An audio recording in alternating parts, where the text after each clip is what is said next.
ला ला ला ला ला ला ला ला।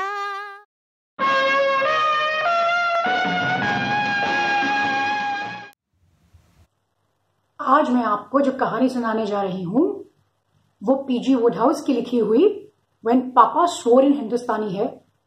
इस कहानी को मैंने खास आपके लिए हिंदी में अनुवादित करा है, तो आओ सुनो कहानी बाप रे बाप। सिल्विया। जी पिताजी। आज फिर से वो शैतान धूर्त मुझे सुबह बगीचे में दिखा है। अरे जब देखो तो बस खोदता खोदता खोदता खोदता खोदता रहता है। खोदता क्या है आखिर? तुम बताओ जरा।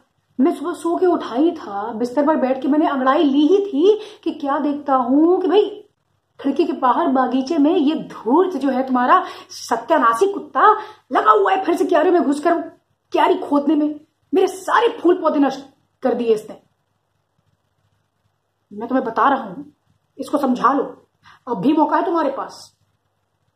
अरे ये तो सुन ही नहीं रहा था, मगर इस बार मैंने इसको काली करतूत करते हुए पकड़ा है। सिल्विया तुम देख लो, इसको समझा लो। वो तो कहो कि मैंने 2 ब्रश 2 जूते दे मारे, तब जाके महाशय की नजर मेरी तरफ पड़ी है। तो आज क्या फिन फिन कर रही हो? ऐसा है पिताजी कुछ नहीं, तुम्हें क्या लग रहा है इसको लगी होगी? इसको कुछ नहीं लगी।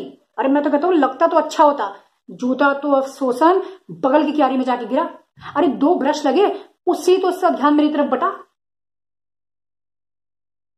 कर्नल रेनल्ड्स ने अपनी बिटिया सिल्विया को डांटते और समझाते बोला, क्योंकि उसका जो शरारती कुत्ता टॉमी था उसने कर्नल रेनल्ड्स के नाक में दम करके रखा हुआ था।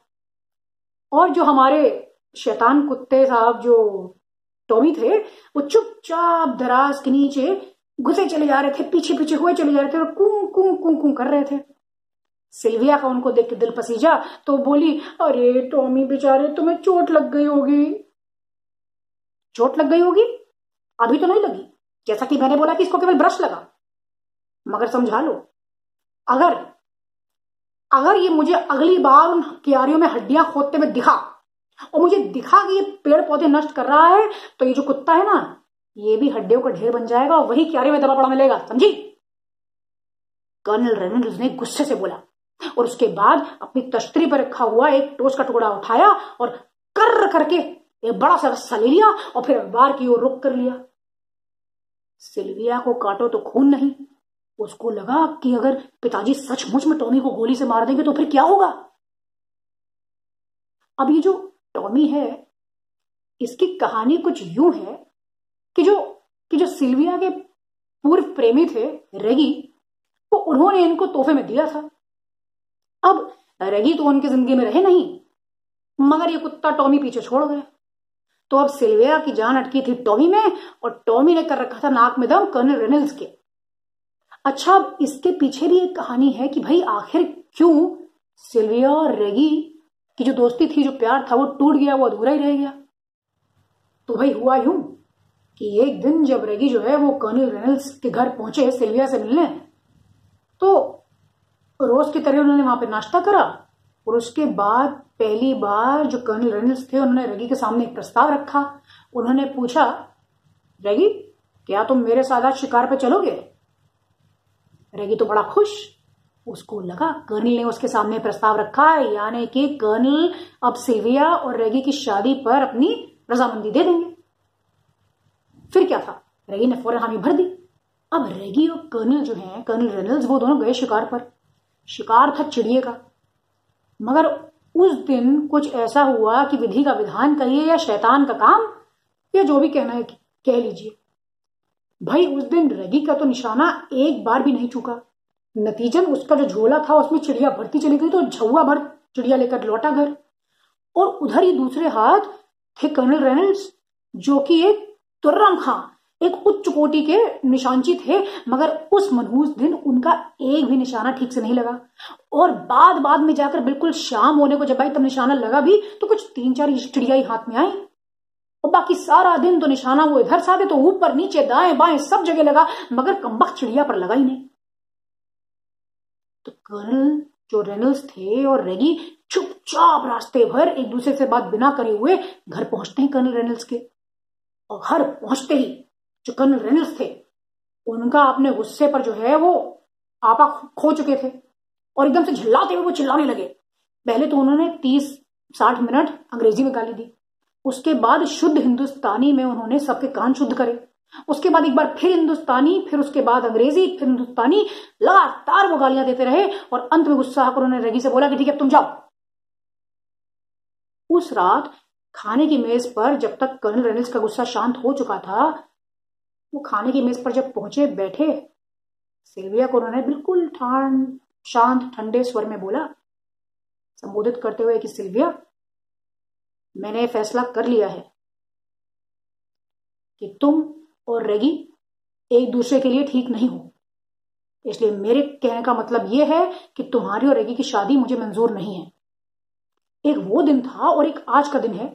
अरे रेगी और सिल्विया ने एक दूसरे का मुंह नहीं देखा, बेचारे प्यार तो बड़ा करते थे एक दूसरे से, मगर बस क्या करें, वो अपने अपने रास्ते हो लिए और जो कुत्ता टॉमी रेगी ने उसको सिल्विया को भेंट दी थी, वो सिल्विया के पास ही रह गया। अब बेचारी सिल्विया रोज उसे देख देख अपने प्यारे रेगी को याद करती और ये सोचती कि पता नहीं कब और कैसे उसको रेगी मिल पाएगा कभी। यहां पर जो शहर भर के बाकी जवान थे, उनकी नजरें सिल्विया पर गड़ी हुई थी, मगर वो ये जानते थे कि कैसे भी करके अगर वो चाहते हैं कि सिल्विया उनकी तरफ देखे, शादी तो बहुत दूर की बात है, तो उनको सिर्फ और सिर्फ एक काम करना होगा, उस शैतान कुत्ते टॉमी को अपने बस में करना होगा।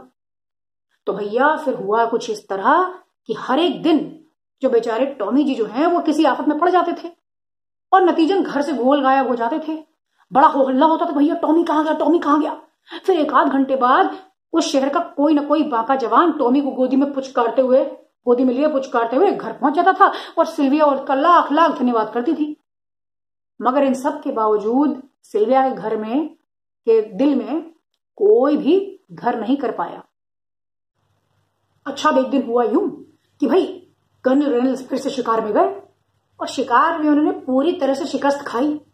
तो जाहिर सी बात है वो बड़े गुस्सैल मूड में थे और बार बार अपने आप ही जो है हिंदुस्तानी और अंग्रेजी में गाली दिए चले जा रहे थे सड़क पर चलते चलते।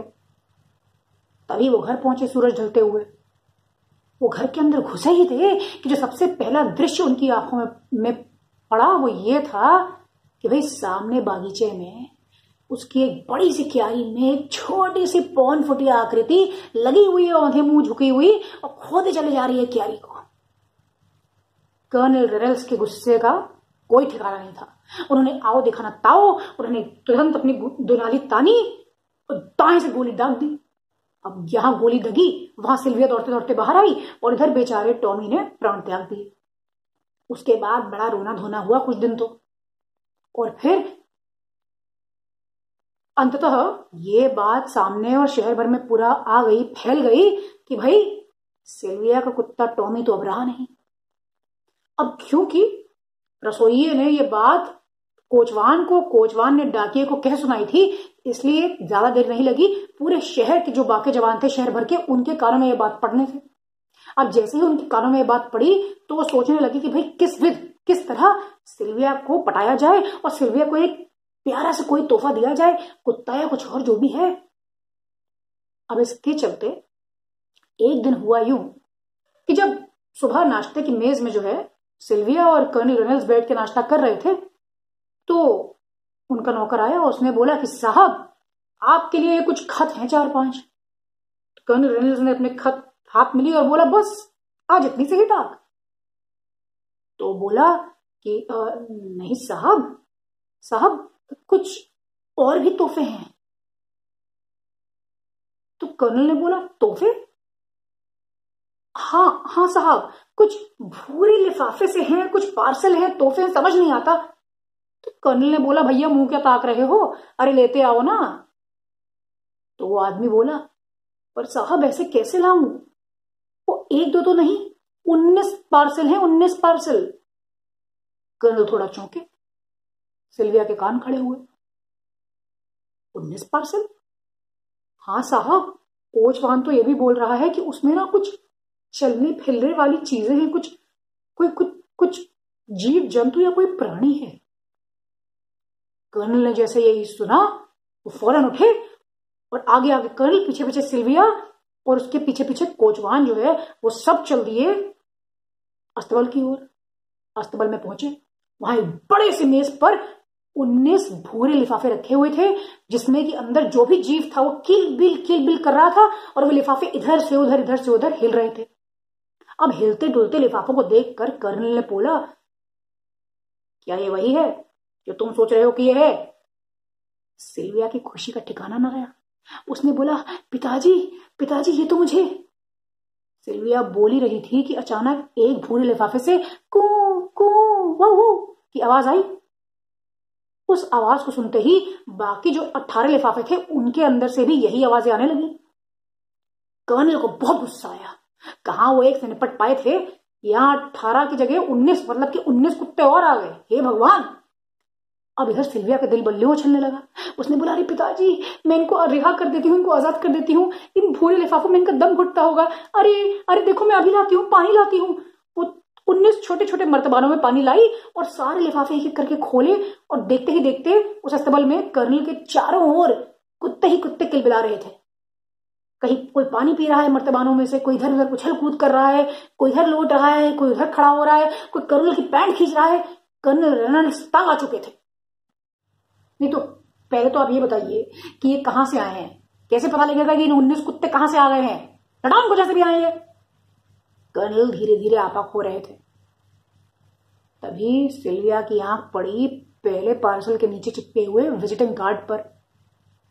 उसने कर्नल को बताया तो कर्नल सरपट वहां जाके खड़े हो गए और विजिटिंग कार्ड निकाल कर अपने हाथों में लिया और पढ़ने लगे। एक के बाद दूसरा, दूसरे के बाद तीसरा, करते करते 19 लिफाफों में लोगों के नाम, उन बाकी जवानों के नाम और उनका जो पता था वो पढ़ के कर्नल ने सर पे हाथ रख बोला, हे भगवान, ऐसे नकारे बेवकूफ बेढब जहां के नौजवान है कि मैं क्या बताऊं। अरे नौजवानों के नाम पे धब्बा है, धब्बा। अरे इससे बेहतर तो, हाँ खैर जो भी है, ऐसा है। कर्नल ने पीछे मुड़ के कोचवान और अपने अर्दली को बोला, आज शाम होते होते ही ये सारे 19 के 19 जो हैं ये पार्सल, ये यहां से नजारत कर दो, मुझे दिखने ना पाए। क्योंकि अगर ये शाम के बाद मुझे दिखे तो कसम खा के कहता हूं कि मैं अपनी दुलाली निकालूंगा और एक के साथ एक इन 19 के 19 का भी वही हशर होगा जो कि उस टॉमी का हुआ था, समझे? ये कहकर कर्नल धुंधनाते हुए अस्तबल से बाहर निकल के चले गए। उसके बाद उनको कुछ काम धाम था तो अपना काम करने घर से निकले। वो निकले ही थे कि उनको एक बांका जवान मिला। उसने कर्नल को बड़े अच्छे से तमीज से जो है उनको नमस्ते करा और उनसे पूछा, कर्नल वो मिल गया? कर्नल ने बोला, क्या मिल गया? कुत्ता। ओ, तो तुम्हारा नाम क्या है? उसने अपना नाम बताया तो कर्नल ने अपने जेब से विजिटिंग कार्ड निकाले और टटोलने लगे। तो तुम फला घर में फला गली में रहते हो?